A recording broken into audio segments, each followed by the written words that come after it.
TZK TV YouTube channel आपका अपना channel है, तरक्की पसंदों का, इंसान दोस्तों का।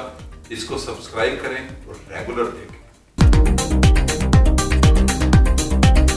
मोअज़्ज़ज़ नाज़रीन, मैं तनवीर ज़मान खान TZK TV की जानिब से आपकी खिदमत में एक नए प्रोग्राम के साथ हाज़िर खिदमत हूँ। आज हमारे साथ जो मेहमान हैं वो प्रोफेसर डॉक्टर रशीद अहमद ख़ान हैं, जो कि अपनी तमाम उम्र जर्नलिज़्म और इसके साथ-साथ अपनी एक टीचिंग की लाइन में हमेशा रहे और इनका पंजाब यूनिवर्सिटी में पॉलिटिकल साइंस डिपार्टमेंट के अंदर इन्होंने तमाम तदरीस के लिए अपनी उम्र गुजारी। इनके आर्टिकल्स, इनकी तहकीक किए हुए कॉलम्स और बहुत से मज़ामीन जो हैं वो बहुत से तमाम दुनिया के जराइद में, दुनिया के अखबारात के अंदर इशाए होते रहते हैं। आप बहुत अच्छे एक एनालिस्ट भी हैं। आज हम उनके साथ जो बात करेंगे वो इंडिया और पाकिस्तान के रिलेशंस के हवाले से और उस खित्ते के अंदर जो नई डेवलपमेंट्स हो रही हैं उस हवाले से हम एक मुख्तसर जायज़ा भी लेंगे। सबसे पहले तो मैं डॉक्टर रशीद साहब का शुक्रिया अदा करूं और वेलकम करूं कि जनाब आपने बड़ी ज़हमत की कि आप हमारे प्रोग्राम में तशरीफ़ लाए और आपकी वसातत से यकीनन हमारे नाज़रीन जो हैं वो आपकी मालूमात से, आपके एनालिसिस से मुस्तफ़ीद होंगे।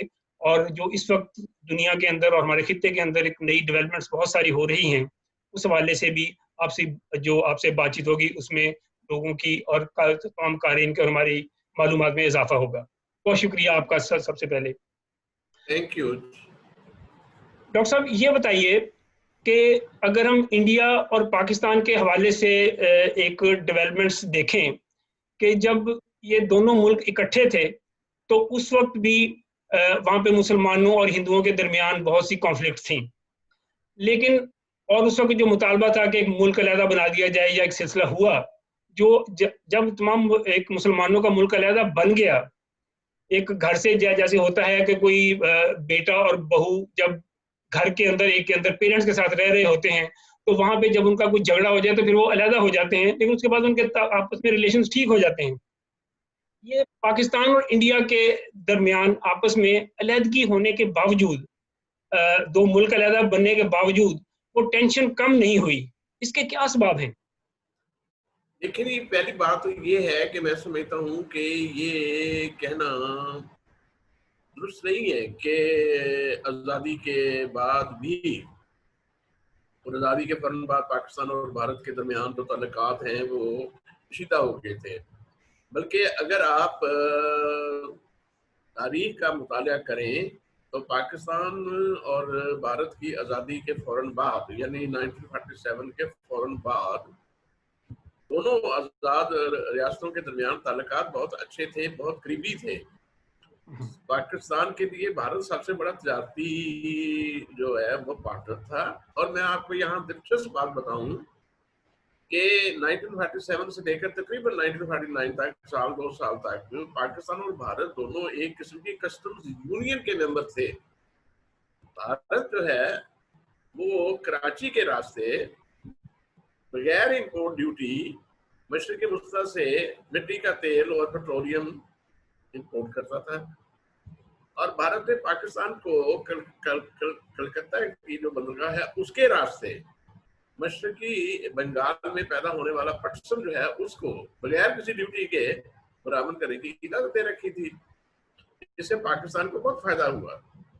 मगर ये जो कस्टम्स यूनियन है वो कुछ अर्से के बाद इसलिए खत्म हो गई कि दोनों मुल्कों में जो जब बरतानिया ने पाउंड स्टर्लिंग की अपने कीमत गिराई और तो पाकिस्तान की मैशत बेहतर थी, पाकिस्तान ने अपने रुपए की कीमत गिराना जो है तो ना गिराई, भारत ने गिरा दी। दोनों के दरमियान झगड़ा हुआ और ये कस्टम यूनियन टूट गई।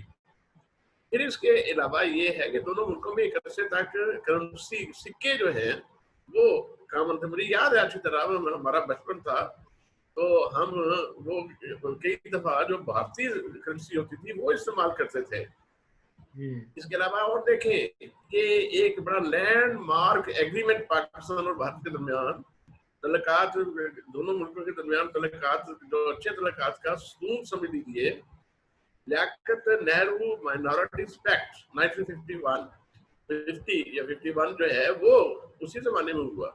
और फिर लोगों का आना जाना आप देखें कि लाहौर में क्रिकेट मैच होता था, अमृतसर से लोग आते थे, अमृतसर में क्रिकेट मैच होता था तो लाहौर से जाते थे। तो दिलचस्प बात ये है, जो बड़ी बड़ी अजीब बात ये है, मशरकी पंजाब में मुसलमानों के कत्लेआम की जिम्मेदारी ज्यादातर सिखों पर आयद होती थी। लेकिन बड़ी हैरानी की बात है कि पाकिस्तान फौरन बनने के बाद, आज़ादी के फौरन बनने के बाद, जब 1-2 साल के अंदर पाकिस्तान में सिखों की आमद शुरू हुई, क्योंकि सिखों के यहाँ पे मजहबी मकामात थे उनकी ज़ियारत के लिए, तो बड़ी हैरानगी की बात है कि यानी जो पाकिस्तानी थे, उन्होंने, जो पाकिस्तानी दुकानदार थे, पाकिस्तानी या लोग थे, उन्होंने सिखों का बड़ा अच्छा इस्तेमाल किया और बड़े बड़ी यानी घरों में दावतें दी, घरों में बनाते थे।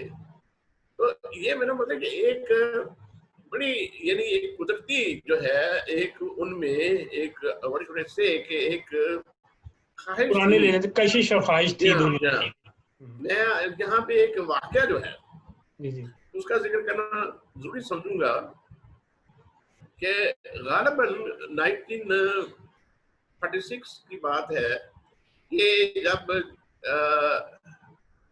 ऐलान हुआ कि जना और गांधी मुज़ाकरात होंगे हिंदुस्तान के मसले को हल करने के लिए। आप यकीन करें, मैंने खुद नवाए वक्त में ये खबर पढ़ी कि जो ही ऐलान हुआ कि Jinnah and Nehru are going to meet, are going to hold talks throughout India, जबकि उस वक्त भारत, पूरा भारत जो है कश्मीर से लेकर राजकुमारी तक फसादात की लपेट में था। नवाए वक्त की रिपोर्ट ये है कि ऑल ऑफ ए सडन पूरे हिंदुस्तान में फसादात जो है, हिंदू मुस्लिम फसादात बिल्कुल रुक गए। एक भी 3 दिन मुज़ाकरात रहे, एक दिन भी फसाद नहीं हुआ उन दिनों, इस उम्मीद में कि ये दोनों रहनुमा जो हैं वो किसी नतीजे पे, किसी हल पे पहुंच जाएंगे। मगर जो ही मुज़ाकरात की नाकामी का ऐलान हुआ तो फसाद फिर शुरू हो गए। तो it is not the people who are against each other, it is the leadership which has failed the people in bringing about peace among them.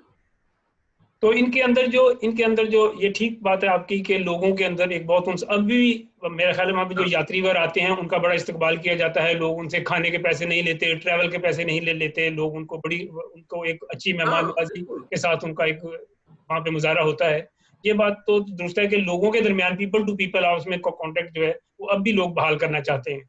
तो फिर ये क्या वजूहत है, क्या इंटरेस्ट है, रियासती इंटरेस्ट क्या है कि वो एंटी पीपल जा रहे हैं? क्या वो पाकिस्तान की तरफ से है या दोनों तरफ से है या इंडिया की तरफ से है? खाली मैं समझता दोनों तरफ से है, और दोनों तरफ से जो है वो इसलिए कि दोनों जो कौमें हैं, दोनों जो मुल्क हैं, उनकी जो रियासत और उनकी रियासत का जो ढांचा है वो एक जैसा है।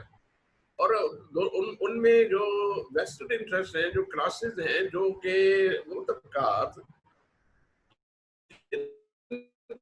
के मफादात इन दो रियासतों के दरमियान तसादम से मुंसलिक हैं या तसादम की सूरत में बेहतर सर्व होते हैं। ये उनकी वजह से दोनों मुल्कों के दरमियान बदगुमानी भी है, हॉस्टिलिटी भी है और क्रैश भी है। ये इसलिए मैं समझता हूँ कि ये जिम्मेदारी जो है, आप एक तो और मिसाल ये दे लीजिए कि हाल ही में पिछले बरस फरवरी 2019 में जब ये पुलवामा का वाक़या पेश आया, उसके बाद पाकिस्तान और भारत के दरमियान कशीदगी में इजाफा हुआ यकलख, और यानी खतरा था कि दोनों में एटमी जंग शुरू ना हो जाए। तो आप बाहर रहते हैं, आपको पता होगा कि यूरोप के कई शहरों में पाकिस्तानी और भारतीय स्टूडेंट से मिलकर भाई एक एटमी जंग के इम्कान के खिलाफ एहतजाज किए। यानी ये पिछले साल की बात है। तो ये नहीं है कि दोनों मुल्क के अवाम आपस में नहीं मिल सकते या दोनों मुल्कों के दरमियान जो है वो सुलह नहीं हो सकती या आज भी नहीं हो सकती या मिलके नहीं चल सकते, चल सकती हैं। तो सिर्फ ये है कि जो पॉलिटिकल इश्यूज है, जो एक कॉन्फ्लिक्ट पैदा की हुई है, की फिजा पैदा की हुई है, ये उसकी वजह से है।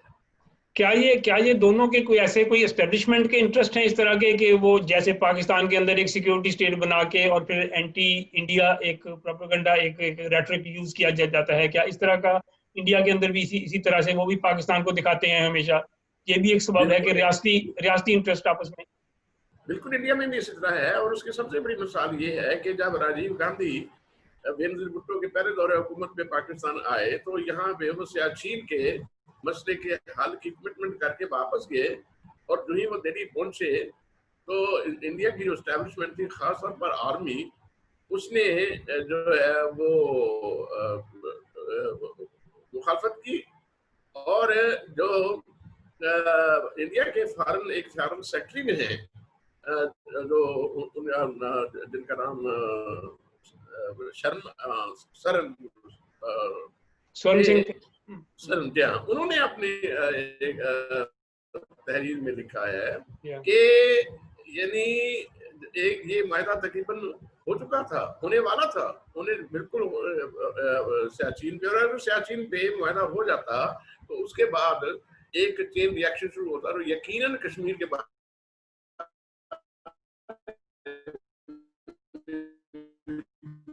दोनों मुल्कों के दरमियान कोई आर्मी स्टाफ ने, और खासतौर पे उस वक्त जो भारत के नेशनल सिक्योरिटी एडवाइजर थे, उन्होंने उसकी अपना मुखालफत की। तो इसलिए यानी ये वहाँ भी है, वैसे इंटरेस्ट है, यहाँ भी इंटरेस्ट है। और फिर अब जो है वो एक्सट्रीमिस्ट जो है दोनों में उनकी ख्वाहिश है, उनकी कोशिश है बल्कि इन दोनों के दरमियान जो है वो आश्ती ना हो, सुलह ना हो, रिकंसिलिएशन ना हो, बल्कि कॉन्फ्लिक्ट हो। और जब भी अमन की तरफ दोनों मुल्क बढ़ते हैं तो कोई ना कोई वो सैबोटाज करने का वाकया हो जाता है। लेकिन क्या इसमें ऐसा भी है कि दोनों की एस्टेब्लिशमेंट्स के आपस में रिलेशन ठीक हों और वो पीपल टू पीपल रिलेशनशिप की राह में रुकावट हो? क्या ऐसा भी है? देखिए, ये होता है, ये ऐसा मुमकिन भी है, ऐसा हुआ भी है। उसकी वजह क्या है? उसके पीछे जो कंपल्शन है वो ये है कि अवामी हालात ऐसे होते हैं, जो नेबरिंग स्टेट्स हैं, दोनों मुल्कों के जो कॉमन फ्रेंड्स हैं, या दोनों मुल्कों के इन दीगर मुल्कों के साथ ताल्लुकात अच्छे हैं, और वो मुल्क इन दोनों मुल्कों पर अपना असर इस्तेमाल कर सकते हैं, तो उसके नतीजे में फिर एस्टेब्लिशमेंट जो है वो एक दूसरे से कॉम्प्रोमाइज करती है। मसलन अगर अमेरिका चाहे कि पाकिस्तान और भारत के दरमियान जो फसाद की फजा है, कन्फ्लिक्ट की फजा है, बदगुमानी की फजा है, नॉन कोऑपरेशन है, वो कोऑपरेशन में बदले और दोनों मुल्क जो है वो एक दूसरे से तावन करें, तो ना पाकिस्तान उसको नजरअंदाज कर सकता है, ना भारत उसको नजरअंदाज कर सकता है, और दोनों जो है दोनों मुल्कों की एस्टेब्लिशमेंट कोई ना कोई वर्किंग रिलेशनशिप कायम करेंगी। यहाँ मैं आपको एक मिसाल देता हूँ। मसलन ये कि जो पीस प्रोसेस जो मुशर्रफ के ज़माने में शुरू हुआ 2004 में, के बाद जब 2004 में वाजपेयी इस्लामाबाद आए और 6 जनवरी 2004 को वो स्टेटमेंट इशू हुई, जिसके बेसिस पर जो बायलैटरल टॉक्स या कंपोजिट डायलॉग प्रोसेस था वो रिवाइव हुआ। तो हम सब जानते हैं कि उसके पीछे चीन, यूरोपियन यूनियन, रूस, बरतानिया, अमेरिका, इन मुल्कों का हाथ था। ये पाकिस्तान के उस वक्त के वजीर आजम जुल्फिकार जमाली ने खुद एक बयान दिया कि ये जो पीस प्रोसेस है ये इन मुल्कों की कोशिशों की वजह से शुरू हुआ। तो इन एक्चुअली पाकिस्तान और भारत की इस्टेब्लिशमेंट या स्टेट्स या हुकूमतें जो हैं तो वो एक दूसरे की तरफ उस वक्त बढ़ती हैं जब उन पर इंटरनेशनल प्रेशर होता है। ये बात सही है आपकी। ये बताइए कि ये इसमें कौन सी पार्टियां इस हवाले से इंडिया में और पाकिस्तान के अंदर कौन सी पार्टियां ऐसी, खासतौर पे इंडिया में आमतौर पे कहा जाता है कि जी कांग्रेस के ज़माने में बहुत सारे पाकिस्तान के रिलैक्स रिलेशन भी थे, लेकिन कांग्रेस कई जगह भी इनिशिएटिव लेने से वो एक रुकावट भी अपनी फील करती थी। लेकिन बीजेपी के बाद बहुत से लोगों का ख्याल हुआ कि शायद बीजेपी या वाजपेयी ने खासतौर पर एक इजहार मोहब्बत भी किया पाकिस्तान के साथ कि एक रिलेशन अच्छे हो जाएं, लेकिन उसकी राह में रुकावटें भी आई। हालांकि बीजेपी अब भी इक़्तिदार में है, लेकिन अब जो बीजेपी है वो खासी रेडिकल और एक फार राइट हुकूमत है वहाँ पे, तो उस हवाले से रिलेशंस जो हैं वो खराब भी हैं, लेकिन उनके पास एक इनिशिएटिव की ताकत भी है। जैसे उन्होंने कश्मीर के अंदर अपना एक धौंस की और उन्होंने एक तरह से सिलसिला कर लिया। तो ये कौन सी पार्टी हैं जिनके साथ पाकिस्तान की एस्टेब्लिशमेंट को एक तरह से कंफर्ट जोन इनका है? देखिए, कांग्रेस के बारे में पाकिस्तान के अंदर और पाकिस्तान की एस्टेब्लिशमेंट के अंदर और पाकिस्तान के अवाम के अंदर एक चूंकि तासर है कि Congress was the party when India was partitioned and Congress carried out negotiation with Muslim League, और कांग्रेस ने ही मुखालफत की थी पार्टीशन की, तो इसलिए कहा यह जाता है कि कांग्रेस का एटीट्यूड जनरली हॉस्टाइल है। तो इसलिए यानी ये दिलचस्प बात है कि पाकिस्तान और भारत के दरमियान उस वक्त एक अहम के तल्लुकात में या उनके रिलेशन में उस वक्त तक अहम पेशरफ्त नहीं हुई जब तक कि कांग्रेस रही। कांग्रेस के बारे में ये था कि वो यानी आगे बढ़ने से इज्तनाब करते हैं। तो जब बीजेपी बरसेकदार आई और अभी वाजपेयी प्राइम मिनिस्टर बने, तो आपको याद होगा कि 18 अप्रैल 2003 वाजपेयी ने श्रीनगर में एक बहुत अहम बयान दिया। इसमें उन्होंने कहा कि ये जो कश्मीर का मसला है इसको हल होना चाहिए। अब ये बयान जो है इसकी बड़ी अहमियत है। आप ये देखें कि हिंदुस्तान का प्राइम मिनिस्टर वाजपेयी और बीजेपी का प्राइम मिनिस्टर ये बयान दे रहा है कि कश्मीर का मसला हल होना चाहिए, यदि कश्मीर को एक मुतनाज़ मसला करार दे रहा है। जब उस वक्त के जबकि इंडिया की पार्लियामेंट 2 दफा 2 करारदादें मंजूर कर चुकी है, जिसके तहत उन्होंने कहा कि कश्मीर जो है भारत का अटूट अंग है और इस पर कोई बातचीत नहीं हो सकती, ये एक भारत का हिस्सा है। जिसका मतलब है कि भाजपा जो बीजेपी है उसने उन 2 करारदादों की मौजूदगी में भी कश्मीर को मुतनाज़ मसला करार दिया। और एक और बात जो आपको याद रखनी चाहिए कि पाकिस्तान में सबसे बड़ा मुतालबा ये था कि अगर हिंदुस्तान कश्मीर को मुतनाज़ मसला जो है वो तस्लीम कर ले तो पाकिस्तान जो है वो भारत के साथ तल्लुकात बेहतर करने में पहल करेगा। मैं ये बयान जो है ये एक आम आदमी का नहीं कह रहा, ये जमायत इस्लामी का जो हेड काजी हुसैन अहमद उसने पाकिस्तान के टेलीविजन में ये बयान दिया कि हमारी पहली और सबसे बड़ी अहम शर्त ये है कि भारत कश्मीर का मसला सबसे पहले तस्लीम करे कि ये एक मुतनाज़ मसला है।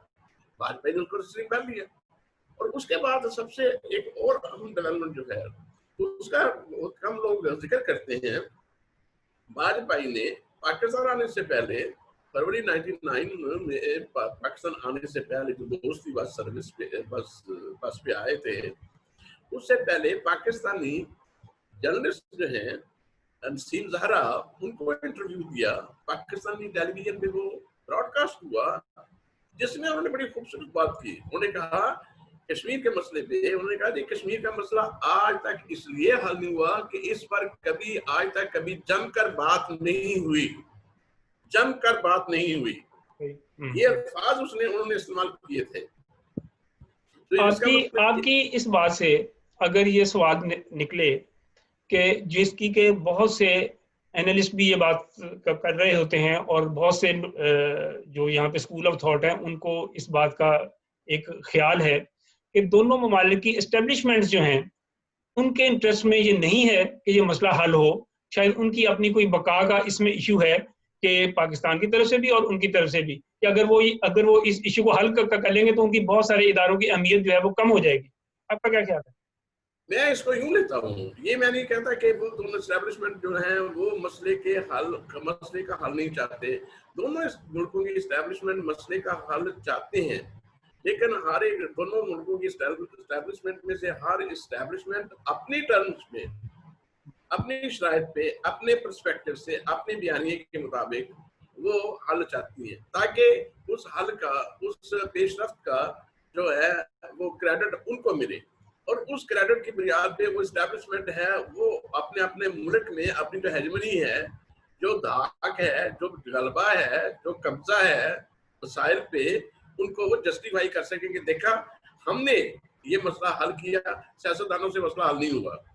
तो ये आप खुद देखें कि जब सियासतदान पाकिस्तान में जो सियासतदान जब कोई कोशिश पेशकदमी की कोशिश करते हैं तो इस्टेब्लिशमेंट उनको सैबोटाज करती है, जैसे कारगिल का मसला हुआ। लेकिन जब खुद इस्टेब्लिशमेंट जो है बरसे इक़्तिदार आती है तो 2001 में जाके वाजपेयी में दिल्ली में जाके वाजपेयी से मुलाकात करते हैं, और 2004 में वो यानी जो है वो जॉइंट स्टेटमेंट जो इशू होती है जनवरी 2004 की, 6 जनवरी 2004 की, उसमें वो इस्टेब्लिशमेंट का नुमाइंदा जनरल मुशर्रफ जो है वो यानी तस्लीम करता है कि यानी और कमिट करता है, प्लेज करता है कि पाकिस्तान दहशतगर्दी का जो है वो उसको खत्म करने की कोशिश करेगा। तो ये बात नहीं है कि दोनों मुल्कों की इस्टेब्लिशमेंट जो है वो मसले का हल, उन्हें पता है कि मसला अगर जारी रहा तो उनको अल्टीमेटली उनको कोई फायदा नहीं है, नुकसान ही होगा, क्योंकि इकोनॉमी जो है वो दोनों मुल्कों की डूबेगी, खास तौर पर पाकिस्तान में हालात जो है। और आजकल जबकि जो फॉरेन एक्सटेंड फ्लोज जो है वो खत्म हो गए हैं, पहले तो अफगानिस्तान के नाम पे, दहशतगर्दी के नाम पे और जिहाद के नाम पे पाकिस्तान को वो जो मनोसलवा मिलता था वो उससे गुजारा हो जाता था, अब वो खत्म हो गया है। तो अब उनको पता चल रहा है कि जनाब अब हमें अपने पाँव पे खड़ा होना चाहिए। तो दोनों मुल्कों में, पाकिस्तान आर्मी में, पाकिस्तान एस्टैब्लिशमेंट में मसले को हल करने की ख्वाहिश मौजूद है, कोशिश भी है, लेकिन वो चाहते हैं कि हमारे जो टर्म्स ऑफ फ्रेमवर्क है उसके तहत हो, तो ताकि हमें क्रेडिट मिल सके और उसकी बुनियाद पे हम जस्टिफाई कर सके जो हमारी प्रिविलेज्ड पोजीशन है मुल्क में। इसलिए ये जो सारा जो कंफ्यूजन है या एक लैक ऑफ प्रोग्रेस है, डेवलपमेंट है, ये उसकी वजह है। इसमें ये बताइए प्रोफेसर कि ये जो कहते हैं कि कांग्रेस की जब सियासत स्टार्ट हुई वो सेकुलर सियासत का उनका एक दावा था, और उसी वजह से भी, और इसके अलावा एक कांग्रेस का जो एक एंटी फ्यूडल स्टांस भी था, जो उनका एक अपना एक रेजोल्यूशन भी उनका आया था कि वो फ्यूडल्स उनके पास नहीं रहे। बहुत सारे फ्यूडल्स पाकिस्तान में आ गए, मुस्लिम में शामिल हो गए, खासतौर पर यूनियनिस्ट पार्टी के सारे लोग भी आ गए उसके अंदर। उसके बाद पाकिस्तान ने अपनी वजूद की और बका की जो एक स्टैंडिंग रखी वो मजहब की बुनियाद पे उन्होंने बाद में बनाई कि भी ये मजहब की बुनियाद पे ही इस तरह का यहाँ पे स्टैंडिंग होगी इसकी। अगर दोनों मुल्क अपने तौर पे, अगर यहाँ पे सेकुलर सियासत पनप जाए, अगर यहाँ पे एक रियासती लेवल के ऊपर एक सेकुलर रियासत हो और वो उस तरीके से चले, तो क्या फिर ये दोनों में एक अमन की फिजा ज्यादा आसान नहीं हो जाएगी? बिल्कुल सही बात है, मैं आपसे बिल्कुल मुत्तफिक हूँ। देखें, अगर आप पाकिस्तान और भारत के ताल्लुकात का जायजा लें 1947 से लेकर अब तक, तो आप इस नतीजे पर पहुंचेंगे कि दोनों मुल्कों में जो भी पॉलिटिकल डेवलपमेंट होती है वो एक दूसरे पर असरअंदाज होती है। पाकिस्तान में जो वाक़यात होते हैं, जो डेवलपमेंट होती है, उसका असर हिंदुस्तान में पड़ता है, हिंदुस्तान में जो डेवलपमेंट होती है उसका असर पाकिस्तान में पड़ता है, क्योंकि दोनों का सिस्टम जो है वो एक जैसा है। आप अंदाजा कीजिए कि इवन जब सुप्रीम कोर्ट या हाई कोर्ट में केसेस आते हैं तो हिंदुस्तान की जो सुप्रीम कोर्ट और हाई कोर्ट के केसेस फैसलों का हवाला दिया जाता है। इमरान खान करप्शन के खिलाफ जहाद करता है और ये ऐलान करता है कि मैं जो पाकिस्तानियों का बाहर पैसा है वो उसी तरह वापस लाऊंगा जिस तरह भारतीय वज़ीर आज़म ने ऐलान किया है। एक दूसरे से इंस्पायर होते हैं, जैसे वो कहते हैं खरबूजे को देख कर पकड़ता है। वही हाल पाकिस्तान और भारत का है। पाकिस्तान और भारत की सियासत एक दूसरे से ऐसे मुतासिर होती है जैसे खरबूजे को देखकर न पड़ता है। तो लेकिन मेरा अपना ये ख्याल है कि पाकिस्तान में जमहूरी अमल के तातल ने जो है पाकिस्तान के अंदर जो मजहबी नूरपरस्ती, मजहबी इंतहापसंदी को जन्म दिया और इसका असर हिंदुस्तान में पड़ा। अगर पाकिस्तान में जमहूरी अमल मुअत्तल ना होता तो हिंदुस्तान में, भारत में बीजेपी को इतनी जल्दी इक़्तिदार ना मिलता।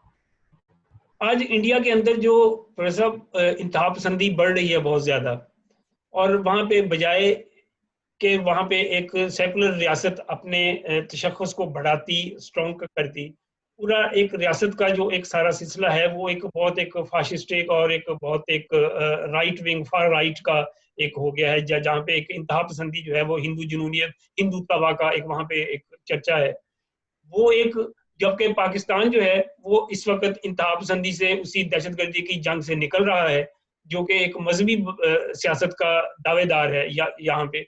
जबकि इंडिया जो कि सेकुलर सियासत का दावेदार था वहां पे उल्ट सफर शुरू हो गया। ये सारी चीजें एक रुकावट का सबब बन रही हैं। तो इसके लिए इंडिया के अंदर क्या होना चाहिए कि वहां पे क्या चीज ऐसी बेहतर से सियासत हो जो वहां पे हो, और इधर पाकिस्तान के हिस्से में कौन सी ऐसी सियासत को ज्यादा पनपना चाहिए। हम एक प्रिंसिपल बात कर रहे हैं, प्रैक्टिकली जो है वो एक अलग चीज है, लेकिन प्रिंसिपली आप क्या सजेस्ट करते हैं कि दोनों ममालिक में क्या हो कि उससे ये पूरा खित्ता जो है एक अमन का और एक तरक्की का गहवारा बने। देखिए, जिस तरह पाकिस्तान में मजहबी इंतहा पसंदी के खिलाफ आम लोगों में मुखालफत पाई जाती है और आम लोग उसकी हिमायत नहीं करते और मजहबी इंतहा पसंदी की मुखालफत पाई जाती है, और उसका सबसे बड़ा सबूत ये है कि इंतहा पसंद मजहबी सियासी जमातों ने कभी किसी इंतखाब में कोई खास कामयाबी हासिल नहीं की, कभी उन्होंने अपना इलेक्टोरल पॉलिटिक्स में कामयाबी हासिल नहीं की, जिससे ये कम से कम साबित होता है कि पाकिस्तान के अवाम जो है अवामी सतह पर मजहबी इंतहा पसंदी को कोई पजीराई हासिल नहीं है।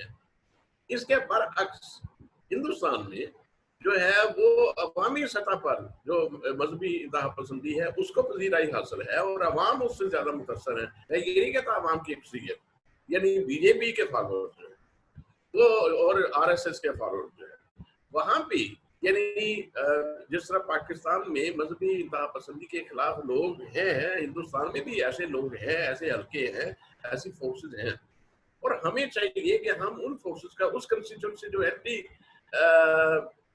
एक्सट्रीमिस्ट कंस्टिट्यूंसी है भारत में उसको कल्टीवेट करें, उसके साथ ताल्लुकात अच्छे बनाएं।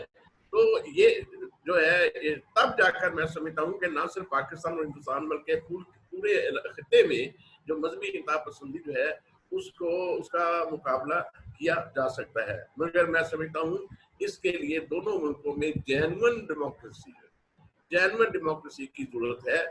पाकिस्तान और भारत की तारीख इस बात की गवाह है कि जब कभी पाकिस्तान में सिविलियन गवर्नमेंट हुई है, जमहूरी हुकूमत हुई है, दोनों मुल्कों के तल्लुकात अच्छे रहे हैं। जितने बड़े पायदार मुआहदे हैं, जैसे नेहरू लियाकत पैक्ट है, जैसे शिमला एग्रीमेंट है, वो जमहूरी हुकूमतों के साइन किए हुए हैं। अब पाकिस्तान में मैं समझता हूँ कि जो जमहूरी अमल का तातुल है उसने यानी सिर्फ पाकिस्तान की सियासत को ही खराब नहीं किया बल्कि मैं समझता हूँ कि खित्ते के माहौल को भी खराब किया। क्या इसमें ये नहीं होता कि बहुत दफा हमारी जो हुक्मरान जो ताकतें हैं वो एंटी हिंदू का कार्ड इस्तेमाल कर रही होती हैं, इसी तरह से इंडिया के अंदर भी एंटी पाकिस्तान कार्ड इस्तेमाल हो रहा होता है। इसको डिस्करेज करने की जरूरत है जरा, कि भी इसको ना किया जाए ताकि लोगों के अंदर जो एक इंसानों का आपस के अंदर एक रिलेशन है उसको ज्यादा बढ़ावा दिया जाए। बिल्कुल सही। देखे, जो कंप्यूटर डायलॉग प्रोसेस शुरू हुआ था 2004 में, उसकी एक बास्केट ये भी थी to promote people to people contacts और friendly exchanges and people to people contacts. ये और अब हैरानगी की बात ये है, अगर आप पीस प्रोसेस जो है 2004 में जो शुरू हुआ और जिसके 4 राउंड्स हुए और 2008 में उसका 5वां राउंड शुरू होने वाला था कि मई का जो वाकया पेश आया उसके बाद उसको सैबोटाज कर दिया गया। अगर वो पीस प्रोसेस जारी रहता तो पाकिस्तान और भारत के दरमियान तल्लुकात बहुत बेहतर हो गए होते। आप बहुत सारे लोग समझते हैं कि जी नाकाम हो गया, मैं नहीं समझता कि वो नाकाम है। उसकी बड़ी कामयाबियां हैं। उसकी सबसे बड़ी कामयाबी जो है वो ये है कि उसके तहत पीपल टू पीपल कॉन्टेक्ट्स वो है बहुत एक्सपैंड हुए। There was an unprecedented expansion of people-to-people contacts between India and Pakistan and the promotion of friendly exchanges between the two countries as a result of that peace process। अगर वो जारी रहता तो पाकिस्तान और भारत के जो तल्लुकात हैं और कश्मीर की भी सूरत जो है बहुत मुख्तलिफ होती। मैं यहाँ पे एक बहुत अहम मैं आपको बात बताऊं कि जब चौथा राउंड जो है उसके शिरकत के लिए जब हिंदुस्तान के फॉरेन सेक्रेटरी यहाँ पे पाकिस्तान आए तो उन्होंने पाकिस्तान के फॉरेन सेक्रेटरी के साथ मुश्तरका प्रेस कॉन्फ्रेंस की और पहली दफा भारत ने इस बार पर इत्तेफाक किया कि कश्मीर का मसला जो है वो भी हल होना चाहिए, मगर उन्होंने कहा कि इसके लिए स्टेप बाय स्टेप अप्रोच होनी चाहिए और हम दूसरे मसाइल जो हैं उनको हल करने के बाद अब कश्मीर का मसला, this was a very very important progress. और यानी अगर वो ये उसमें इंटरप्शन ना होती तो पाकिस्तान और भारत के दरमियान जो है वो तल्लुकात जो है वो बेहतर हो जाते कश्मीर के मसले की तरफ। मैं नहीं कहता कश्मीर का मसला हल हो गया होता, कश्मीर का मसले के बारे में एक दो बातें जो हैं वो हमें तस्लीम करनी चाहिए कि इसको कोई टाइमलाइन नहीं दी जा सकती कि इतने साल में, 2 साल में, 3 साल में हल होगा, या इसका जो फाइनल सोल्यूशन होगा उसकी ये शक्ल होगी, but we can advance towards that solution and that itself would be a great achievement. ये हमारा कश्मीर के इशू पे कैसे बढ़ावा हो सकता है? इसके लिए बुनियादी तौर पे तो जरूरत है कि कश्मीरियों को इसका फरीक बनाया जाए, यूएन के अंदर भी और आपस के तमाम मुज़ाकरात के अंदर भी। तो वहाँ पे उनका फरीक बनाना जो है वो मेरा ख्याल है दोनों तरफ से ही एक तरह का नापैद है, वो नहीं हो रहा।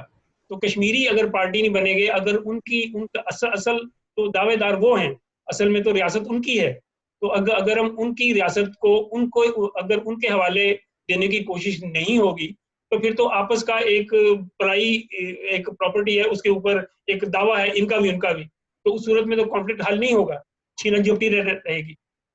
लेकिन ये बिल्कुल मैं आपसे इत्तेफाक करता हूँ। मेरा अपना मकसद ये है कि ये जो कश्मीरियों को मसले के हल में एक फरीक बनाना पड़ेगा और इसको खुद भारत और पाकिस्तान दोनों जो हैं वो इसका एहसास करते हैं, उनको इस बात का एहसास है, बल्कि उनको तस्लीम करते हैं। दोनों मुल्कों के जो बयानात हैं कश्मीर पर गुज़श्ता चंद बरसों के दौरान जो उन्होंने दिए हैं, उनका अगर आप नजर गौर जायजा लें तो आप देखेंगे कि दोनों मुल्कों के बयानात में इस बात का जिक्र मौजूद होता है कि जो कश्मीरी अवाम के मफाद के मुताबिक हो, कश्मीरी अवाम की ख्वाहिशात के मुताबिक हो, वो दोनों जो हैं अब कश्मीरी अवाम की ख्वाहिशात और मफादात का जिक्र करते हैं। और सब दूसरी बात यह है कि इंटरनेशनल जो कम्युनिटी है बैनुल-अक़वामी सतह पर अब कश्मीर के बारे में जब कभी कोई राय दी जाती है तो उसके दो कमेंट होते हैं कि पाकिस्तान और भारत जो है दो तरफा मुज़ाकरात के जरिए इसको हल करे और फिर ये कि कश्मीरी अवाम के जज्बात और ख्वाहिशात के मुताबिक करे। तो कश्मीरियों को एक तीसरे फरीक की हैसियत से तस्लीम करने का अमल जो है वो शुरू हो चुका है और पाकिस्तान और भारत जो है दोनों उसको तस्लीम करते हैं और उन्हें ये तस्लीम करना पड़ेगा कि अब वो कश्मीरियों को नजरअंदाज करके या उन्हें एक तरफ करके या उनको बेदखल करके कश्मीर का कोई मुस्तकिल हल तलाश नहीं कर सकते। अब ये बताइए कि कश्मीर का मसला अगर हल ना हुआ तो क्या इंडिया और पाकिस्तान के ताल्लुकात ठीक हो सकते हैं?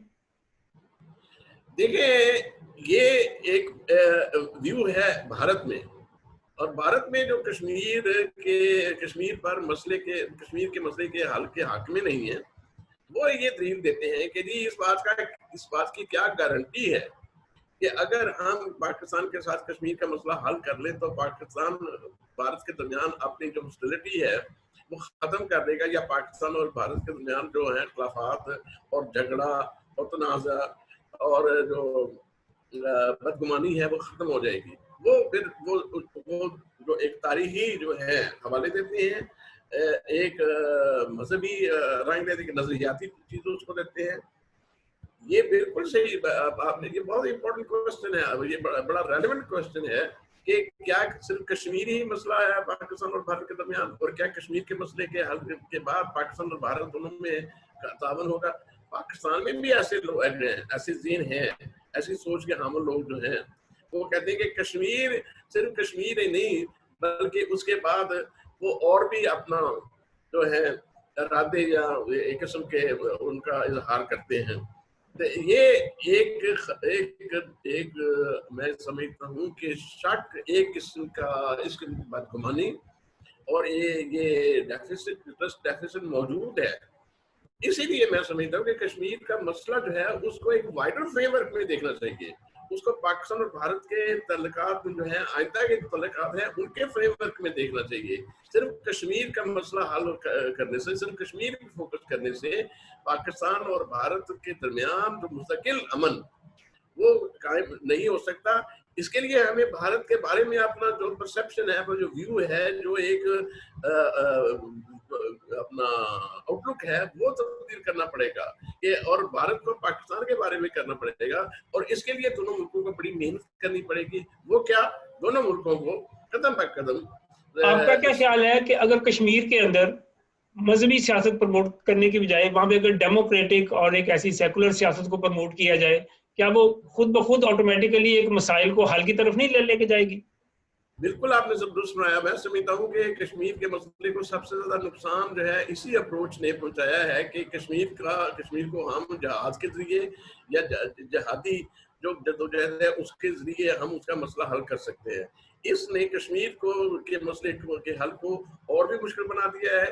इससे हमें जो इंटरनेशनल लेवल पे जो सपोर्ट मिल सकती थी वो भी नहीं मिली। यानी मैं खुद एक कश्मीरी हूँ, कश्मीरी मुहाजिर हूँ, ये मुझे इस बात का एहसास है कि कश्मीर का मसले हल करना कितना जरूरी है।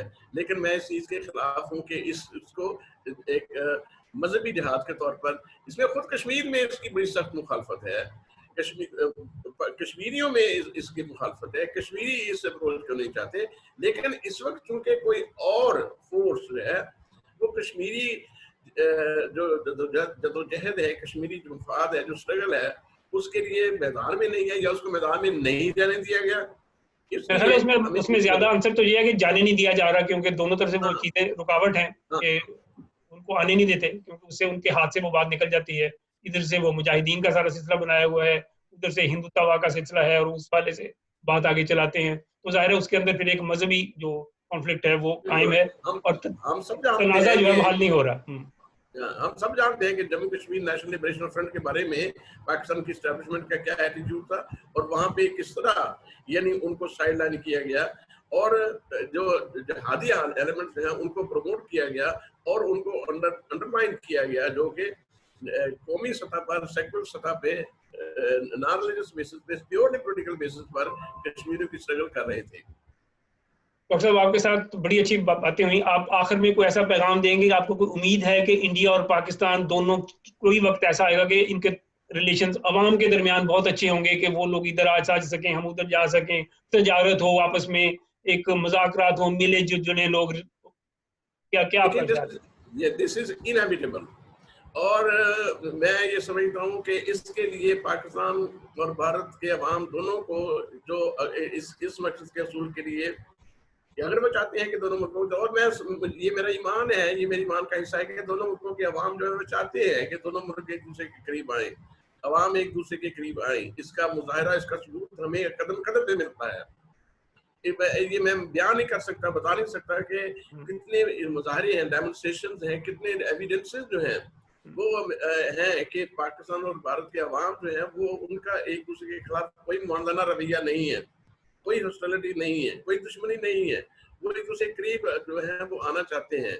और आप लास्ट जो मैं बात करना, तो आप समझते हैं कि मसलन ये 5, ये कहा जा रहा है, 5 पाकिस्तान में भी कहा जा रहा है कि, यानी आप फॉरेन सेक्रेटरी जो रियाज मोहम्मद साहब ने एक आर्टिकल पिछले डॉन में लिखा था, उसमें भी कहा कि 5 अगस्त के इक़दाम के बाद कश्मीर का मसला हल करना और भी मुश्किल हो गया है, इसलिए कि अब बीजेपी की हुकूमत, यानी प्राइम मिनिस्टर मोदी की हुकूमत जो है, कंप्यूटर डाला अगर शुरू भी हो जाए, नेगोशिएशन शुरू भी हो जाए, तो कश्मीर पे बात नहीं करेंगे। लेकिन मैं समझता हूँ कि अगर वाजपेयी जो है वो इंडियन पार्लियामेंट की 2 रेजोल्यूशंस की मौजूदगी में भी कश्मीर को मुतराज़ा मसला समझकर उस पर बातचीत करने के लिए तैयार हो जाता है, आप देखेंगे कि भारत की हुकूमत 5 अगस्त के इक़दाम के बाद भी कश्मीर को मुतराज़ा मसला हल करार देकर पाकिस्तान के साथ बातचीत करेगी। दोनों मुल्कों के दरमियान बातचीत, मुज़ाकरा जो है वो नागुज़ीर है, और ये इसके लिए जो इंटरनेशनल लेवल पे प्रेशर बढ़ रहा है, दोनों मुल्क उसको नजरअंदाज नहीं कर सकते। बहुत शुक्रिया डॉक्टर साहब आपका, आपने बहुत अच्छी अच्छी बातें बताई। इंशाल्लाह आपके साथ दोबारा फिर भी किसी वक्त प्रोग्राम जरूर करेंगे, और मजीद जो आलमी सियासत है उसके हवाले से और पाकिस्तान की सियासत के हवाले से बातें करेंगे। बहुत शुक्रिया आपका। नाजरीन, हम आइंदा नए प्रोग्राम के साथ, नए मेहमान के साथ फिर हाजिर खिदमत होंगे। तब तक के लिए इजाजत, खुदा हाफिज, अपना ख्याल रखिए। अस्सलाम वालेकुम। TZ के TV YouTube channel Tanveer Zaman Khan का यूट्यूब चैनल है, जहां पर आप मुख्तलिफ मौज़ूआत पर तरक्की पसंद और रोशन ख्याल नुक्ता नजर जान सकते हैं। इसे सब्सक्राइब कीजिए और चैनल को सपोर्ट कीजिए।